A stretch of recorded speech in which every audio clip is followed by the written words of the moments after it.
It was a quiet Tuesday morning when Cameron Holt, the billionaire tech mogul, decided to test his most trusted housekeeper. He had built his fortune from the ground up: foster care, public housing, late-night coding marathons. The world admired his story. But behind the interviews and boardrooms was a man who had been betrayed too many times to count. And now, it had happened again: money missing, personal items unaccounted for, and no sign of forced entry. He didn't want to believe it was one of his own employees.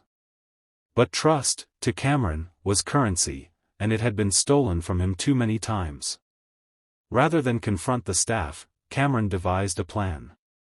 The trap. That morning, he called in sick to his meetings and stayed home, watching from his surveillance room upstairs.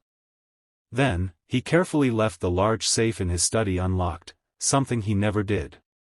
Inside the safe, a thick envelope of cash, $10,000 in neat stacks, and a diamond necklace. His late mother's, the only item from his childhood he had ever kept.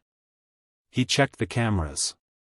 Only one person would be in the house that morning: Maria, the quiet, reliable maid who had worked for him for nearly 3 years. She had a son, kept her head down, and never missed a shift. But she had also been in the house every single day something small had gone missing. It was time to know the truth. Maria's morning. Maria arrived on time, like always. She entered through the back kitchen door, tying her apron and glancing at the cleaning list pinned to the fridge. Today felt heavy. Her son, Daniel, had been coughing all night again. The last hospital bill had left them broke, again. But she couldn't miss work. Not today. Rent was due, and Daniel's follow-up scan was scheduled for next week. She moved through the house with robotic focus, wiping counters, dusting shelves, and vacuuming the long hall carpets. Eventually, she entered the office. And saw the safe. It was ajar. Maria froze. No one ever touched that safe but Mr. Holt himself. It was always closed, always locked. But now, open. She glanced around. The house was quiet. Curiosity took over. She stepped closer and slowly opened the door wider. Inside, the thick bundle of cash stared back at her like temptation itself. Her breathing quickened. Her hands trembled. And then, she reached into her pocket.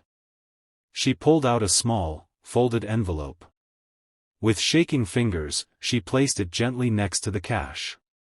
She whispered something to herself, maybe a prayer, and closed the safe slowly. Then she wiped her eyes, picked up her duster, and kept cleaning.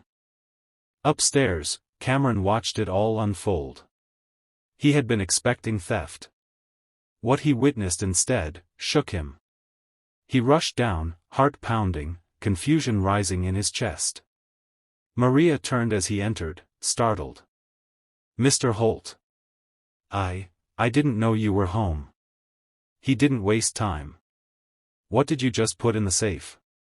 Maria went pale. Her lips trembled. "Please," she whispered. "Let me explain." Cameron crossed his arms. "Explain it. Now." Tears brimmed in her eyes. "A few months ago, I took $200 from your drawer. My son was in the hospital. We had nothing. No food, no way to pay the bills, and the hospital wouldn't admit him without a deposit. I panicked. I took it, but I promised myself I'd return it. Every extra dollar I earned. I saved it. It took time. But that envelope has every cent I owe." Cameron stared, speechless. "I saw the safe open," Maria continued, "and I thought maybe this was God's way of letting me do the right thing." Her voice cracked. "I never wanted to steal. I just didn't know what else to do. I didn't ask for help, because I didn't want pity. I just wanted to fix what I did." A shifting heart. For a long moment, Cameron said nothing. His heart was thudding, not from anger, but from guilt. He opened the safe, pulled out her envelope, and slowly counted the bills. Exactly $200. He looked back at her, this woman he had almost fired, almost humiliated. And all she had done, was try to make things right. His voice broke. Why didn't you come to me? Maria looked down. Rich people don't usually see us, sir. They just see uniforms. Tools. Background noise. That hit deeper than she knew. Cameron had spent years surrounded by people who used him, flattered him, or left him. Somewhere along the way, he'd stopped seeing people and started seeing risks. But Maria, she was real. Honest. Flawed. And brave. The truth behind the Maid. Later that evening, Cameron sat alone, thinking about her words. He looked through her file. Something he'd never bothered to do before. She had worked 3 jobs, no criminal record, perfect attendance, and even volunteer hours at the local shelter. She had raised her son completely alone after her husband died in a construction accident. Her life had been one uphill battle after another. And through it all, she had carried herself with quiet dignity. The next morning, Cameron asked Maria to sit down for breakfast with him. She hesitated, unsure, but obeyed. He apologized. Not just for testing her, but for never seeing her as a human being. Then he did something he had never done before. He handed her a check, not for $200. But for $50,000. For Daniel's treatment. And a better home. You earned this, not because you made a mistake, but because you had the courage to correct it. Maria broke down. She tried to refuse, but he insisted. You taught me more in one morning than all my executives have in years, he said.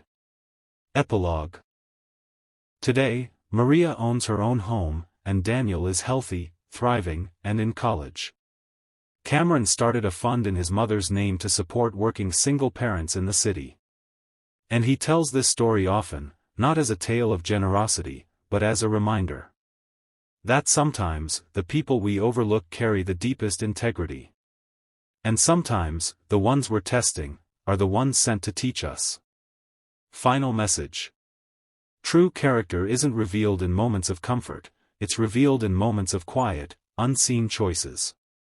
Never judge a person by their uniform, and never assume a heart is small because a voice is soft.